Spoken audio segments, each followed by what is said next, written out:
এই আবু বকর, আপনার নাম রেখেছে ওমর, আপনার নাম রেখেছে খালিদ ইবনে ওয়ালিদ, আপনার নাম রেখেছে বিভিন্ন নামে নামকরণ করা হয়েছে। দেখেন আপনি, একটা লোক মানুষ হয়েছে, আরেকটা লোক জানোয়ারের চাইতে আরো নিকৃষ্ট হয়েছে, একই সমাজের। হয়তো আপনার এলাকার কথা বললে, আমার এলাকার কথা বললে হয়তো তারা আমার দুশ্মন ভাববে। আমি আপনার এলাকায় আর আমার এলাকায় নাই। আমি এখন চলে যাচ্ছি একেবারে খানার কাবা চত্বরে, মক্কার সম্ভ্রান্ত বংশের মধ্যে কোরাইশ বংশ। আলোচনা করতে পারে কোরাইশ বংশ। যেহেতু আমাদের দেশে কোরাইশ বংশের কেউ নাই, আমাদের বিরোধিতা করার মতো কেউ নাই। মনে করেন আবু জাহেল ভূমিষ্ঠ হয়েছে কোথায়? মক্কা কাবা চত্বরে, একেবারেই নিকটে। আবু বকর ভূমিষ্ঠ হয়েছে একই পুত্রে, এটাও কি কাবার চত্বরে। আবু বকর যে মান মর্যাদা অর্জন করছে, আবু জাহেল কি সেই মান মর্যাদা অর্জন করছে? তার কারণটা কি? আবু জাহেল কি মনে করতেছেন আবু বকরের চাইতে জ্ঞান কম ছিল, ধন সম্পদ কম ছিল, তার সমাজের মধ্যে তার ডাক্তার বাহিনী কম ছিল, তার ছেলে মেয়ে আত্মীয় স্বজন কম ছিল? তাহলে আবু জাহেলকে নিয়ে ওয়াজ করলে কেউ আমার বিরোধিতা করবে না। আজকে যদি আবু বকরের একটা কথা যদি ফসকায়, যদি একটা কথা বাইরে হয়ে যায় আবু বকরের বিরুদ্ধে, দেখবেন যে মোটামুটি এখান থেকেই সুলমান শুরু হইব হুজুরের সাহাবা বিদ্বেষী। বলবে কিনা বলেন? কথা বলেন, বলবে কিনা? কিন্তু খেয়াল করেন, যেই বংশের একই লোক, একই বংশের দুইটা ব্যক্তি, একজন চলে গেলেন জান্নাতের সর্বোচ্চ মিনারায়, আরেকজন চলে গেলেন জাহান্নামের একেবারে তলদেশে নিম্ন শ্রেণীর একটা জাহান্নামের ভিতরে। এর নাম হচ্ছে আবু জাহেল, আর এর নাম হচ্ছে আবু বকর সিদ্দিক রাদিয়াল্লাহু তাআলা। সুবহানাল্লাহ বলবেন না? এখন আপনি চিন্তা করেন, আমি চিন্তা করার দরকার, আমার ব্যক্তিগতভাবে আমি চিন্তা করার দরকার, আমি কি আবু জাহেলের বৈশিষ্ট্য নিয়ে জমিনে বেঁচে থাকবো না আবু বকরের বৈশিষ্ট্য? যদি আপনি বলেছেন এই মানুষদেরকে সম্বোধন করে বলেন, তোমরা ওই দিন আসার আগে তোমরা আল্লাহ তাআলাকে ভয় করো। ভয় করা, আল্লাহকে ভয় করতে হবে। আল্লাহকে ভয়টা কেমন করা উচিত, এই বিষয়বস্তুর উপরে আল্লাহ রাব্বুল আলামিন বললেন, তোমার প্রতিপালককে তোমরা ভয় করো। ওই দিনটিকে ভয় করো যেই দিন তার পিতা তার পুত্রের কোনো খোঁজ খবর নেবে না। ওই দিন তার পিতা তার পুত্রের খোঁজ খবর নেবে না, পুত্র তার পিতার খোঁজ খবর নেবে না।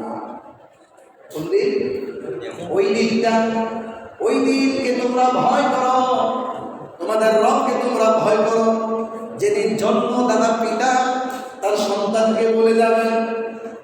এই অবস্থাটা কি কঠিন? কথা বলেন, কঠিন না? একেবারে কঠিন। আল্লাহ পাক বললেন, তোমরা ওই দিনটাকে ভয় করো যেদিন তোমাদের জন্মদাতা পিতা তোমার সন্তানকে বলে যাবে, সন্তান ওই দিন পিতাকে বলে যাবে। আপনি ওই দিন চিন্তা করেন কেন? এই দুনিয়ার ভিতরে 18 সালে, 19 সালে, 20 সালে যখন করোনা এসেছিল, পিতার লাশ হসপিটালের মর্গে পড়ে আছে, সন্তান তার লাশের খোঁজ খবর নেয় নাই, কবরস্থানে যায় নাই, সন্তান হিসাবে পিতার গোসল পর্যন্ত দিতে পারে নাই। এই চিত্রকে নিজের চোখে দেখছেন? একেবারে কাটায় কাটায় মিলে গেছে আল্লাহ। মানে কিয়ামতের দিন তো ওই বিষয়টা হয়তো বলবেন যে হুজুর কিয়ামতের বিষয়টা কি আমাদেরকে দেখা। আসলে এই বিষয়টা দেখানোর কোনো বিষয় না, এটা হচ্ছে কল্পনার একটা জগৎ। এই জগৎ মনে মনে ধরে নেন, আপনি এখন কিয়ামতের মাঠে আছেন। এই কিয়ামতের মাঠটা যদি আপনি মনে করে ধরে নেন, এই দুনিয়াটা একটা কিয়ামতের মাঠ। এই মাঠের মধ্যে আপনার সন্তান, যে সন্তানের জন্য বাবা এবং মা দিনের পর দিন, রাতের পর রাত মেহনত করে ছেলের ভরণ পোষণ, শিক্ষা দীক্ষা সর্বোচ্চ ডিগ্রি শেষ করার পরে বাবা ইন্তেকাল করেছে, ওই দিন সন্তান তার লাশের গোসল দিতে আসে নাই। এটা কি সত্যিকার অর্থে কি আমাদের মাঠে যাওয়া লাগবে না 19 সালের মেসেজ আমাদেরকে শিক্ষা দিয়ে গেছে? 19 সালের একটা করোনা নামক যে একটা গজব জমিনে এসেছিল, এই গজব থেকে আমাদের শিক্ষা নেওয়া উচিত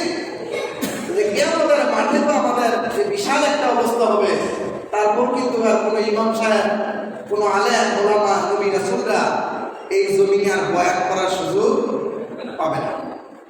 কিন্তু দেখা গেছে এখন আমি একটা মজলিসে বসি, আপনি একটা মজলিসে বসলে এই কথাগুলো আমাদের সামনে কি করা হয়, উপস্থাপন করে কেউ কেউ শোনার পরে মানার চেষ্টা করে, আর কেউ কেউ শোনে কিন্তু মানে না। আল্লাহ বললেন, ওই দিন কি তোমরা ভয় করো যেই দিন তোমাদের পিতা তোমাদের সন্তানের কোনো পরিচয় দেবে না, সন্তান তোমার পিতার পরিচয় দেবে না। ওই দিনটাকে তোমরা এমন ভাবে ভয় করো যে ভয়টা সত্যিকার অর্থে তোমার পরিচয়ের মধ্যে লাগে। ইত্তাকুল্লাহ, তোমরা আল্লাহ তাআলাকে ভয় করো যেমনি ভাবে ভয় করলে তুমি আল্লাহর রহমতের আশা করা যায়। আল্লাহ নবী বলেন, কিয়ামতের যে আলামতগুলো হয়তো আলোচনা করলেন, অনেক মুসল্লি মনে করবেন যে বিষয়বস্তুটা শুনেছি, এত জটিল এবং কঠিন ভাবে কোনো সময় শুনি না। আজকে দেখেন যে পৃথিবীর যে অবস্থাটা হয়ে গেছে, কিয়ামতের আলামতের মধ্যে একটা আলামত হবে, মানুষকে এত প্রাধান্য দেবে, এই প্রাধান্যটা হবে আল্লাহর ভয়ে নয়, ব্যক্তির ভয়ে। ব্যক্তিতে আল্লাহর ভয় যতটুকু ভয় করার কথা ছিল তার চাইতে বেশি ভয় করবে নিজের জানের ভয়, নিজের সম্পদের ভয়ে তাকে সম্মান করবে। কি করবে? কথা বুঝেন না? এক লোক আরেক লোককে কি করবে? সম্মান করবে, শুধুমাত্র একটা কারণ, এক ভাই আরেক ভাইকে আঘাত করতে, এক ভাই আরেক ভাইয়ের ঘরের মধ্যে আগুন লাগাইতে, এক ভাই আরেক ভাইয়ের জীবনটা শেষ করে দিতে সেকেন্ডের সময় হবে না। এবং সন্ত্রাস বাহিনী আমাদের দেশে আসেনি, কথা মনে রাখবেন। আল্লাহর যে কোরআনের কথা এবং রাসূলের হাদিসের কথার সাথে যদি মিলে, তাহলে বুঝতে হবে সেই লোকগুলা এখনো মানুষ হয় নাই। মানুষের যে রূপটা, এই রূপটা কিয়ামতের আগে মানুষ নামের কিছু মানুষের বাচ্চা থেকে জন্ম নিলেই মানুষ হয় না। আমরা তো মনে করি যে সকলে যে মানুষের করে যেহেতু জন্ম নিছে সবাই মানুষ, এরকম কিছু চিন্তা আমাদের মধ্যে আছে যে এটা মানুষের করে জন্ম নিলেই কি হয়? মানুষ হয় না। কথা বলেন, মানুষের করে জন্ম নিলে মানুষ হয় না। মানুষের জন্য তার আদর্শ একটা শিক্ষক লাগে, আদর্শ একটা শিক্ষা প্রতিষ্ঠান লাগে, আদর্শ তার বাবা মা, আদর্শ তার ভাই বোন, আদর্শ তার পরিবার হতে হয়, তারপরে তাকে মানুষ বানানো যায়। আপনি দেখেন, গরুর করে জন্ম নিলে আলাদা কোনো নাম রাখা লাগে না, রাখছে? কিন্তু আপনার পরে সন্তান জন্ম নিচ্ছে, কয় দিনের মাথায় নাম রাখছে? কথা বলেন না? কত দিনের মাথায়? 7 দিনের মাথায় একটা নাম রাখছে কিনা, তারপরে তার উপরে কোনো কার্যক্রম আছে কিনা। কিন্তু গরুর ঘরে যখন জন্ম নিছে, শুধুমাত্র ভূমিষ্ঠ হওয়ার পরে যতটুকু একটু সময়ের জন্য যা একটু করার জন্য, হয়তো আমাদের গৃহপালিত গরুর বিষয়টা এরকম মনে করতেছে। জঙ্গলি যে গরুগুলো আছে তাদের তো কোনো মালিক নেই, আছে?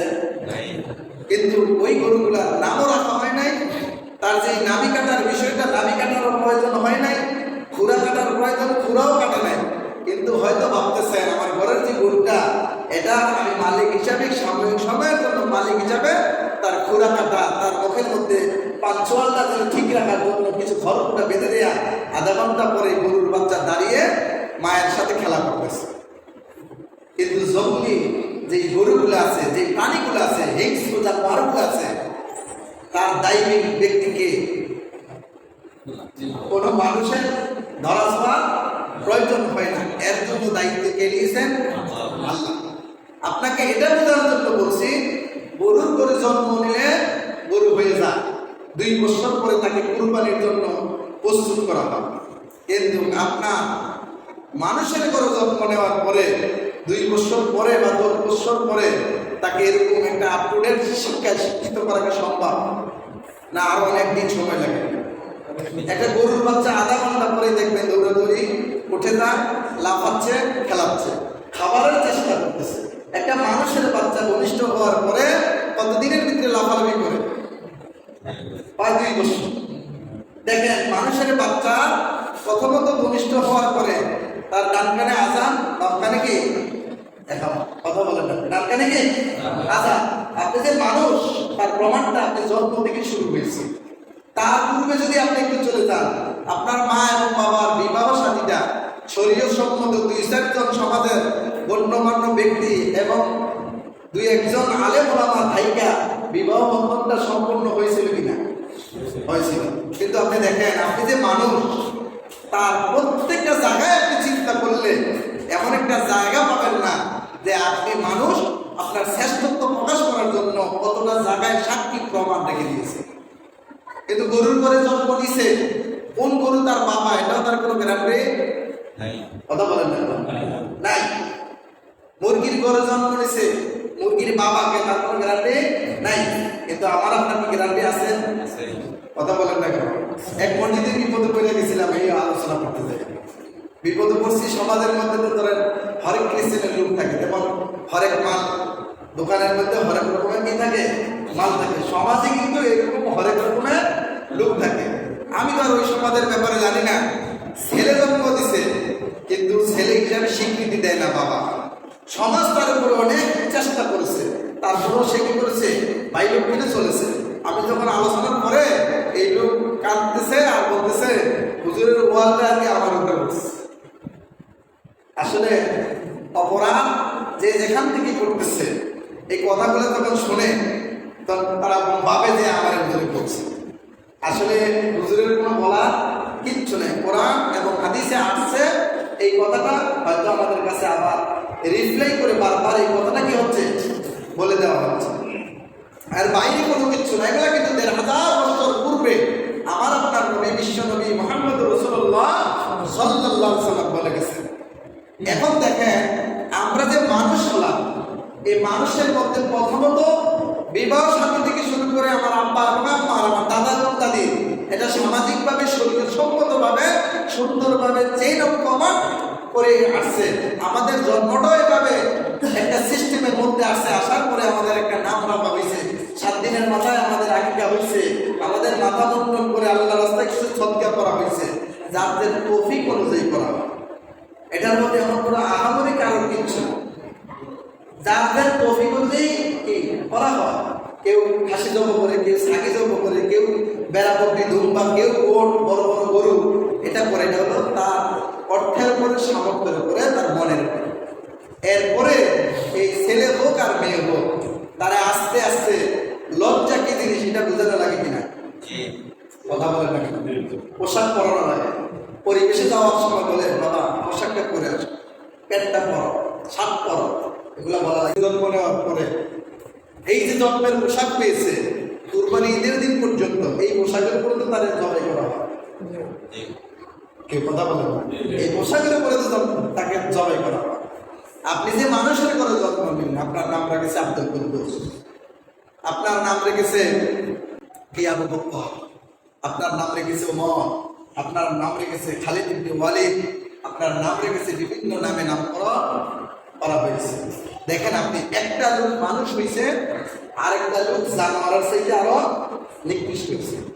একই সমাজের হয়তো আপনার এলাকার কথা বললে, আমার এলাকার কথা বললে হয়তো তারা আমার দুশ্মন ভাববে।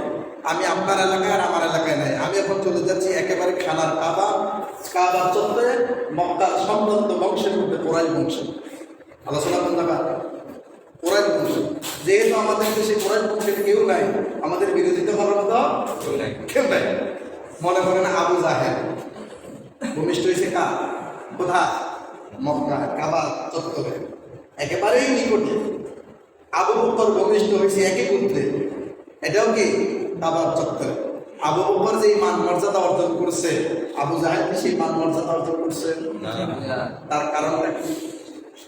আবু জাহেল কি মনে করতেছেন আবু বকরের চাইতে জ্ঞান কম ছিল, ধন সম্পদ কম ছিল, তার সমাজের মধ্যে তার ডাক্তার বাহিনী কম ছিল, তার ছেলে মেয়ে আত্মীয়স্বজন কম ছিল? তাহলে আবু জাহেলকে নিয়ে ওয়াজ করলে কেউ আমার বিরোধিতা করবে না। আজকে যদি আবু বকরের একটা কথা যদি ফসকে যদি একটা কথা বাইরে হয়ে যায় আবু বকরের বিরুদ্ধে, দেখবেন যে মোটামুটি এখান থেকেই স্লোগান শুরু হইব হুজুরের সাহাবা বিদ্বেষী। বলবে কিনা বলেন? কথা বলেন, বলবে কিনা? কিন্তু খেয়াল করেন, যেই বংশের একই লোক একই বংশের দুইটা ব্যক্তি, একজন চলে গেলেন জান্নাতের সর্বোচ্চ মিনারায়, আর একজন চলে গেলেন জাহান্নামের একেবারে তলদেশে নিম্ন শ্রেণীর একটা জাহান্নামের ভিতরে। এর নাম হচ্ছে আবু জাহেল আর এর নাম হচ্ছে আবু বকর সিদ্দিক রাদিয়াল্লাহু তাআলা। সুবহানাল্লাহ বলবেন না? এখন আপনি চিন্তা করেন, আমি চিন্তা করার দরকার, আমার ব্যক্তিগতভাবে আমি চিন্তা করার দরকার, আমি কি আবু জাহেলের বৈশিষ্ট্য নিয়ে জমিনে বেঁচে থাকবো না আবু বকরের বৈশিষ্ট্য? যদি আবু বকরের বৈশিষ্ট্য নিতে চান, আল্লাহ নবী বলেছেন ইযা হাদ্দাসা কাযাবা, যখন তুমি কথা বলবা সত্য কথা বলবা। আর কি আমাদের আলামত হচ্ছে একটা, এর মধ্যে বড় আলামত হচ্ছে আমাদের দেশের নেতা এবং নেত্রী, সমাজের প্রধান থেকে শুরু করে রাষ্ট্রের প্রেসিডেন্ট পর্যন্ত, যদি তাদের কাছে যদি কোনো আমানত রাখা হয়, সেই আমানতটা যদি নিজের গনিমতের মাল মনে করে, তাহলে বুঝবা তোমাদের মধ্যে অতি নিকটে তোমাদের সামনে কিয়ামত সংঘটিত হচ্ছে। কি সংঘটিত হচ্ছে? কিয়ামত সংঘটিত হচ্ছে। তাহলে আমার দেশে নেতা নেত্রীর অবস্থার কথা বললে হয়তো কোনো কোনো নেতাদের গায়ে লাগতে পারে, যেহেতু আবু জাহেলের কথা বলছি, আবু জাহেলের বিরোধিতা করারও কেউ নাই, আবু বকরের বিরুদ্ধে বললে কেউ না কেউ আছে। কারণ এখানে যারা মুসলমান হয়ে ঢুকছে মসজিদে, আমরা যদি আবু বকরকে নাও দেখি, আবু বকরকে মন থেকে কি করি? কথা বলেন না কেন? আবু বকরের মন থেকে ভালোবাসি। যেই লোকটাকে ভালোবাসেন তার বিরুদ্ধে যদি কেউ কোনো কথা বলে, আপনি গর্জে উঠবেন, এই মিয়া খবরদার, এই জমিনে একানা আপনার জন্য, আমি আছি আবু বকরের পক্ষে। কিন্তু আবু জাহেলের পক্ষে কেউ দাঁড়ায় না। আপনি দেখেন, এটা আমার বুঝানোর বিষয়বস্তুটা হচ্ছে আল্লাহর রাসূল যে বলল, যখন তোমাদের মধ্যে এই কাজগুলো সংগঠিত হবে, যে কাজগুলো কি আমানতকে মনে করবে গনিমত। আমানতকে কি মনে করা হবে? কথা বলেন। 10 কেজি জিলাপি পাঠাইছে মসজিদে, ইমাম সাহেব আর মুয়াজ্জিন সাহেব যদি 11টা থেকে খাওয়া শুরু করতো, কয়টা জিলাপি থাকতো বলেন? একটা একটা করে যদি খাওয়া শুরু করতো, তাহলে 10 কেজি জিলাপির মধ্যে কি 12 কেজি হইতো না 3 কেজি কমে যেত? আর 8 কেজি হয়ে যেত। এটা ইমাম সাহেবের কাছে কি কথা বলেন নাকি? আমার এটা বলার উদ্দেশ্য, এটা বোঝানোর জন্য, আপনারা বুঝেন সহজ পাবে। আপনার কাছে আসছে, এটা আপনার জন্য, এটা কার জন্য? সব মুসল্লির জন্য। কার জন্য? সব মুসল্লির জন্য। এলাকার মেম্বারের কাছে যে সমাজের একেবারে একটা বিধবা ভাতা আছে, মনে করেন ছোট্ট একটা ভাতা, বিধবা ভাতা বা এরকম অনেক ভাতা আছে, রাষ্ট্রীয়ভাবে তাদের জন্য বরাদ্দ করা হয়। মেম্বারের কাছে আসছে, এটা কি আমানত না গনিমত? তো মেম্বার সাহেব 5 টাকা লিখে, মেম্বার সাহেব 5 টাকা কি কথা বুঝেন না? মেম্বার নিজের জন্য 5 টাকা, বউ রিজা করেছে একটা, সুইটার রিজা করেছে একটা, মাইজার রিজা করেছে একটা, আর নিজে উঠেছে 2টা, 3 জন নিজের 3টা, নিজে 2টা, কয়টা নিছে? 5টা। কার্ড পাইছে 25টা, চেয়ারম্যানের হাতে 50টা বা 200 কাটাইছে। এর মধ্যে যে মেম্বারটা চেয়ারম্যানের প্রিয়জন, সে ভাবছে করে আমি রাই সবার সামনে দিকে খেলতে, এই কথা বলে যখন মেম্বারের হাতে 5টা কার্ড দিছে, 5 টাকা মেম্বারের নিজের সদস্যকে কি বানাইছে? বুঝলেন না? যেই দামটা আসছে, এটা কি আমানত আসছিল না গনিমত আসছিল? আমানত আসছিল কার জন্য? অসহায়, নিরহ, গরিব, মাজলুম, নিঃস্ব মানুষের জন্য। এটা নিজের পরিবারের একজনের নাম দিছে, নাম দিয়া কার্ডটা দিয়া চাও উড়ে আনছে, নিজের সুইটারটা দিয়ে ওটা আনছে। আপনারা দেশে বলে নিয়ম হয় না, মাইজারটা দিয়ে একটা আনছে। চেয়ারম্যান থেকে এলো, কি তোর 3 জন দেখলাম বা এই দিতে পাইতে, এতে কি পাইতে 3টা কার্ড উঠেছে নিজের সন্তান বউ দিয়া, এরপরে বাকি 2টা এক ফেলে আলো রাখছে, বন্টন করতেছে। যে একই শহীদা কথা বলতেন, আপনারা জান না, এই দেশে থাকেন তো আপনারা, শহীদারে বন্টন করতেছে, আলাদা একটা দিচ্ছে সাইডে। এই তো দেখছেন, এই তো দেখেন আল্লাহ রাসূলের কথাটা দেখেন মিলতেছে। যদি কেউ করে আল্লাহ রাসূল বলতেছে, তাহলে বুঝতে হবে আপনাদের একেবারে নিকটে কিয়ামত। কোন জায়গা? আল্লাহর নবী, বিশ্ব নবী মুহাম্মদুর রাসূলুল্লাহ সাল্লাল্লাহু আলাইহি সাল্লামের সাহাবী ছিলেন আবু বকর সিদ্দিক রাদিয়াল্লাহু তাআলা আনহু। আবু বকর সিদ্দিক রাদিয়াল্লাহু তাআলা আনহু অনেক সাহাবায়ে কেরামরা হাদিস শরীফ থেকে জানা যায় ক্ষুধার তাড়নায় গাছের ছাল বাকল পাতালতা খাওয়া শুরু করে দিলেন। কিছুদিন পরে নিজেদের পায়খানার অবস্থাটা ছাগলের পায়খানার মতো হয়ে গেলেন, পায়খানা হয়ে গেলেন। কিন্তু আমাদের মানুষ আজকে সমাজের বর্তমান অবস্থাটা যদি আপনি দেখেন, একজন মেম্বার সততার সাথে নিজের আদর্শের সাথে সঠিকভাবে যদি দায়িত্ব পালন করত, এই কথাগুলো আজকে মেম্বারের উপরে পড়তো না। চেয়ারম্যান যদি সঠিকভাবে দায়িত্ব পালন করত, চেয়ারম্যানের উপরে পড়তো না। এমপি সাহেব যদি সঠিকভাবে দায়িত্ব পালন করত, এমপি সাহেবকে কেউ মিথ্যাবাদী বলতে পারতো না। পারতো না। ইদা হাদ্দাসা কাযাবা, আল্লাহর নবী বলেন, যদি সে কথা বলে মিথ্যা বলে। মিটিং হওয়ার কথা 2টায়, মিটিং কয়টা? 2টা বাজে মিটিং, কিন্তু নেতা এখনো আসে নাই। পাতি নেতারা মাইক ধরে রাখছে, 3টা বেজে গেছে, 4টা বেজে গেছে, 5:30টার পরে ঘোষণা দিছে আমার নেতা আজকে আসতে পারবে না, মিটিং আজকের জন্য স্থগিত। হয়নি? কথা বলেন না, এই জমিনে হয় কিনা?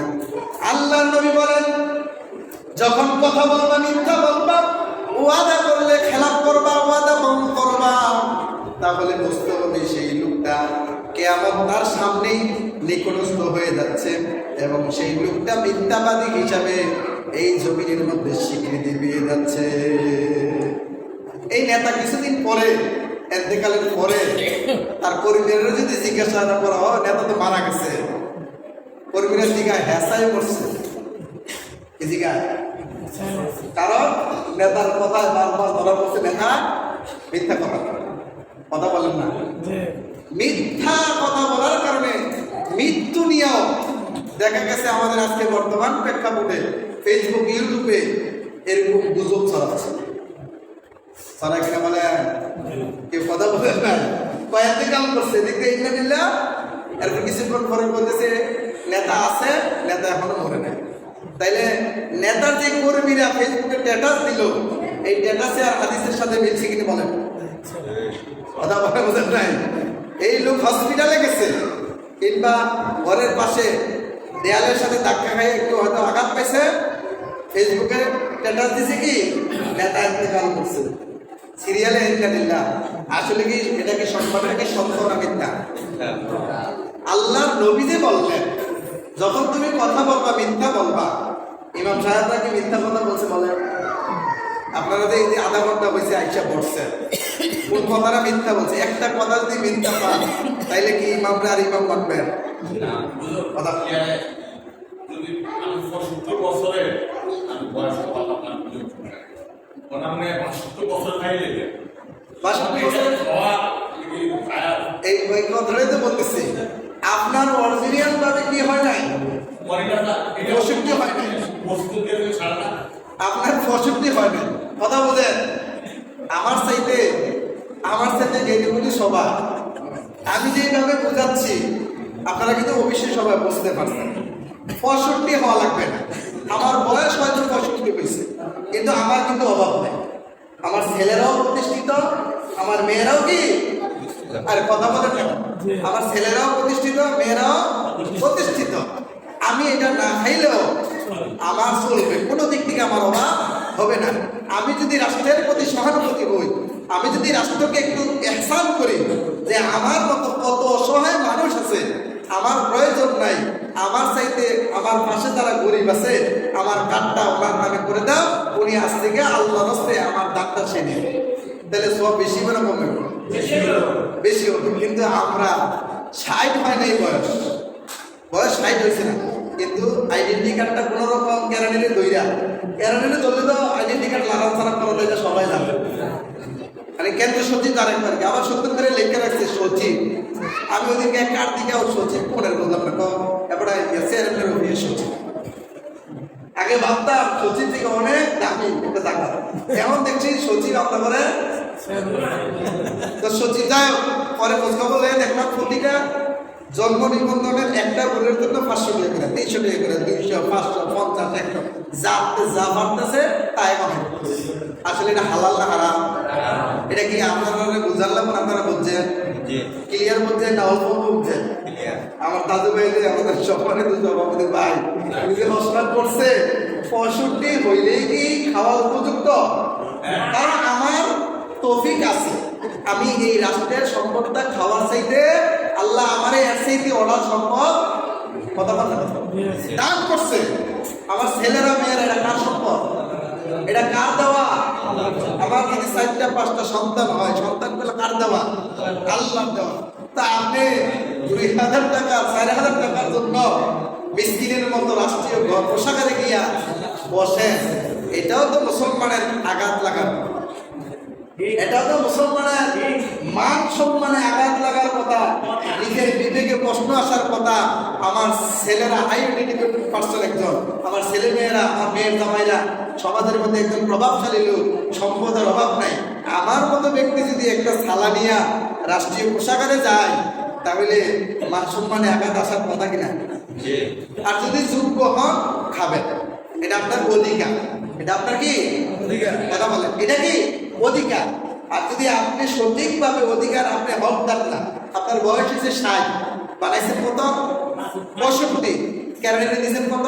500, তারপরে সেক্রেটারি দিয়েছেন 100, মেম্বার দিয়েছেন 200, আবার আগামী ভোটে কেন্দ্র নির্বাচনের জন্য ওয়াদা করছেন মেম্বার সাহেব যদি বাচ্চা দেয় তুমি যদি আমার কার্ডটা করে দিচ্ছ, আমি যতদিন বাচ্চা দেই আমার ফ্যামিলির কোনো ভোট অন্য বাক্সের মধ্যে পড়তো না। মেম্বরে যে সহযোগিতা করছে, কেরানি যেটা করছে, অ্যাসিস্ট্যান্ট সেক্রেটারি যারা যেটা করছে, সবটা হারাম। সবটা কি কথা বলেন না? কথা হারামের বেলা গেলে একটু কষ্ট হয়। সবটা কি হারাম। তাহলে হারাম খাওয়া শরীর জান্নাতে চাইলে এটা কি মানুষ হইব না এটাও মানুষ হইব?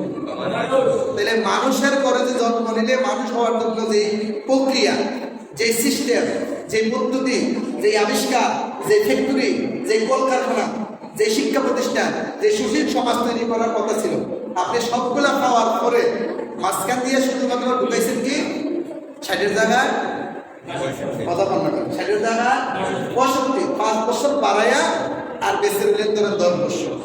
তো 70 বছরের মাথা ফেলে থেকে এই 10 বছর খানাটা না খাইলে 60 বছর যেহেতু যেভাবে চলছেন, এই 10 বছর এভাবে চলার মতো ব্যবস্থা আল্লাহ করতে পারলো না।